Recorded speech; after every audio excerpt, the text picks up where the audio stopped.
Rádio Justiça em 104.7 FM. Você também pode acompanhar a programação no site www.radiojustiça.jus.br. E o Supremo Tribunal Federal derrubou 14 leis e decretos de 7 estados que concediam incentivos e benefícios do ICMS a empresas que estavam localizadas em seus territórios. Com a decisão, o STF deixa claro que não vai permitir a chamada guerra fiscal. Saiba mais sobre esse assunto na entrevista de Arthur Filho. Numa sinalização clara de que não vai admitir a guerra fiscal, o Supremo Tribunal Federal derrubou 14 leis e decretos de 7 estados que concediam incentivos e benefícios do ICMS a empresas localizadas em seus territórios. A Suprema Corte julgou mais de uma dezena de ações diretas de inconstitucionalidades, as ADINs, movidas pelos estados para questionar benefícios concedidos por outras unidades da federação. Sobre esse caso, nós vamos conversar com o mestre doutorando em Direito Tributário e coordenador nacional da especialização em processo tributário do IBET, o Instituto Brasileiro de Direito Tributário, Marcelo Salomão. Doutor Marcelo Salomão, o que o senhor pode dizer a respeito dessa última decisão do Supremo Tribunal Federal sobre a guerra fiscal? O Supremo, no meu modo de ver, decidiu muito bem. A Constituição Federal deixa claro que não é possível que um Estado conceda benefício isoladamente e dá o caminho para que isso seja combatido. O Estado que se sentir lesado deve procurar o Poder Judiciário, mas especificamente o Supremo Tribunal Federal, através de uma ADIM, para que seja declarado inconstitucional aquele benefício concedido isoladamente. Essa decisão, por si só, por parte dos estados, ela gera muita insegurança e confusão, doutor Salomão? Extrema insegurança, Arthur, extrema insegurança. Porque, vejam, o Estado, quando resolve fazer a concessão de um benefício, ele sempre vincula a condutas das empresas, a investimentos das empresas como contrapartida. Então, por exemplo, a empresa tem que fazer uma construção que permita a geração de tantos empregos, essa construção que respeite as regras ambientais. Não raro também se põe o plantio de novas mudas, de novas árvores, a construção de creches. Então essa empresa muda, constrói, consciente de uma lei vigente daquele Estado e passa a operar normalmente depois de grande investimento. O que os demais Estados têm feito? E aí é denominada guerra fiscal. Essa empresa então que vai para o Estado, monta a sua empresa no Estado que concede benefícios, passa a vender para outros Estados. Os outros Estados se sentem lesados. Por quê? Porque a alíquota que seria, por exemplo, de 12%, em função do benefício fiscal concedido, a empresa irá recolher no Estado que deu o benefício 2%.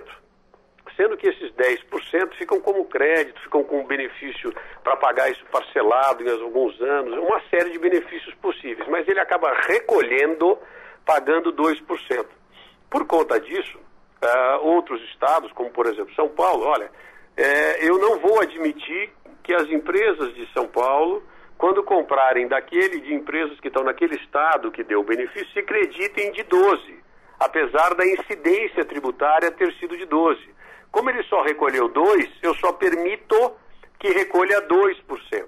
E aí que começa o grande problema e a grande insegurança, Arthur. E o Supremo quer acabar com isso, a uniformizar essa cobrança? O Supremo está deixando claro, o que é muito importante, e aí meu grande elogio a essas decisões recentes do Supremo, é de que efetivamente fique claro que os estados não podem conceder benefícios isoladamente. Isso é ponto pacífico, acho que o Supremo está muito bem e acho que dificilmente alguém teria opinião contrária com relação a isso. A grande preocupação, Arthur, é que o Supremo também preserve os contribuintes, ou seja, isso é uma guerra entre estados. E é importante que se coloque um prisma, na verdade, na condição aí, vestindo o chapéu de um governador que está querendo buscar incentivos, maiores empregos, maior arrecadação para o seu estado. É óbvio que ele tem que fazer isso dentro dos limites legais. Mas se ele faz isso e faz a lei, e a minha empresa vai para lá acreditando nessa lei, eu, contribuinte, não posso sair ferido nessa guerra. Esse é um ponto fundamental. Isso é uma briga entre estados. A empresa que faz e tem todos os benefícios com base numa lei em vigor, não pode ser prejudicado. Então, por exemplo, São Paulo, naquele exemplo que eu dei, não tem legitimidade nenhuma para decidir sozinho, de cunho próprio, numa vontade espontânea sua, ela decidir, São Paulo decidir, olha, eu não vou aceitar o benefício de outro estado e vou restringir o crédito aqui em São Paulo. Não há autorização constitucional para isso. Nisso, o Supremo até já deixou claro, numa decisão da ministra Ellen Grace, dizendo que as constitucionalidades não se compensam. É uma postura maravilhosa do Supremo. Dizer, olha, o fato de um Estado conceder um benefício de forma inconstitucional não permite que outro Estado faça a restrição unilateralmente sem procurar o Supremo Tribunal Federal. Entendi. Então, o que é muito importante, essa briga entre os Estados existe, é real, para acabar com ela eu imagino que só uma reforma constitucional, acho que não basta uma lei complementar. Agora, o que é fundamental é que não saia ferido ou mesmo morto dessa guerra o contribuinte. Porque é ele quem acaba pagando essa conta. Ele quem tem, hoje ele vem sendo autuado violentamente pelos estados que se sentem prejudicados.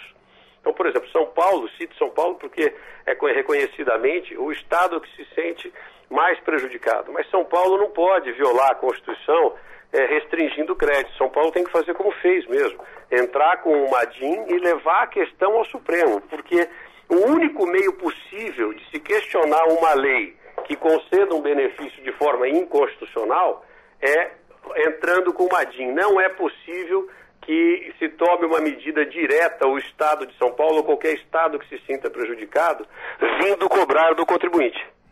O doutor Salomão, e qual a consequência, no entendimento do senhor, dessa decisão do Supremo Tribunal Federal? O que pode acontecer lá na frente? Olha, ela me parece correta, certeira, mas de pouca eficiência. Embora ela seja importante como sinalizador que o Supremo não vai admitir leis como essa, que sem respeito da unanimidade dos Estados, veja que na prática, Arthur, se um Estado que acabou de ter uma lei declarada inconstitucional, amanhã publicar outra lei com o mesmo benefício, idêntica, absolutamente idêntica, essa nova lei vai ter que ser confrontada numa nova ação direta de constitucionalidade. Percebe? Então, essa vem sendo uma aval. Por isso que eu digo, é importante, as decisões do Supremo são importantes, o Supremo está de parabéns, mas isso não vai resolver o problema da guerra fiscal. Porque o sistema ainda permite que aquele Estado que teve a norma declarada inconstitucional publique uma nova norma inconstitucional, que só vai ser considerada inconstitucional depois que o Supremo declará-lo, que pode demorar anos. Seria o caso de uma proposta de emenda à Constituição? Eu não tenho dúvida. Embora eu sempre tenho muito medo aqui pelas experiências passadas no Brasil de se mexer na Constituição, sempre se tiram seguranças e garantias dos contribuintes. Eu realmente acho que com lei complementar, meu caro Arthur e telespectadores, eu não acho que a solução seja possível. Teria sim que haver uma mudança constitucional e, inclusive, o projeto que anda de reforma constitucional aborda diretamente a questão de guerra fiscal, trazendo a solução com um formato de um ICMS federal. Porém, Arthur, isso são soluções para o futuro. E a nossa preocupação de quem trabalha com tributário é com relação a esse passado, onde as empresas não podem ser punidas. O problema está com os governadores que não querem reduzir a sua receita ou a União, ou seja, esses presidentes que já passaram, eles falham, o doutor Salomão? Excelente pergunta, como sempre, Arthur. Na verdade, eu vejo um pouco de tudo. Tem um lado de guerra santa nessa guerra fiscal. Por quê? Porque ela mostra que é possível reduzir alíquotas.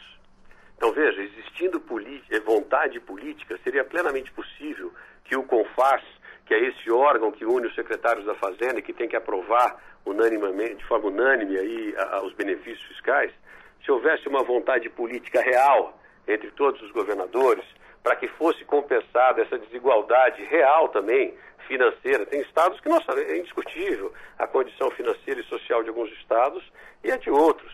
Então, se houvesse vontade política entre os governadores, certamente isso teria sido resolvido sim.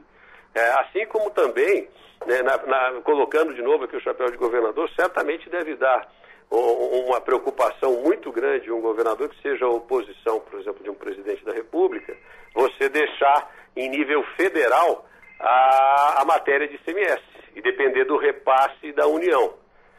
Então, eu acho que realmente para compatibilizar tudo isso, apenas mexendo na Constituição Federal topicamente, já que eu não consigo ver maturidade hoje nos governos para um grande acordo no CONFAS para resolver isso de forma política, o que seria extraordinário para o país. Ela entraria na própria reforma tributária ou teria que ser a reforma constitucional, como o senhor salientou? Olha, o ideal, no meu modo de ver, seria uma reforma na Constituição. Isso pode ser resolvido com uma emenda constitucional, definindo de forma criteriosa as alíquotas para esse tipo de situação, não dando margem, tirando inclusive do CONFAS a competência para isso, já que não conseguiu resolver isso através de lei complementar ou de convênio. Eu acho sim que seria a melhor solução. Essa questão de alguns estados, alguns municípios, eles dão incentivos para que empresas vão para aquela localidade.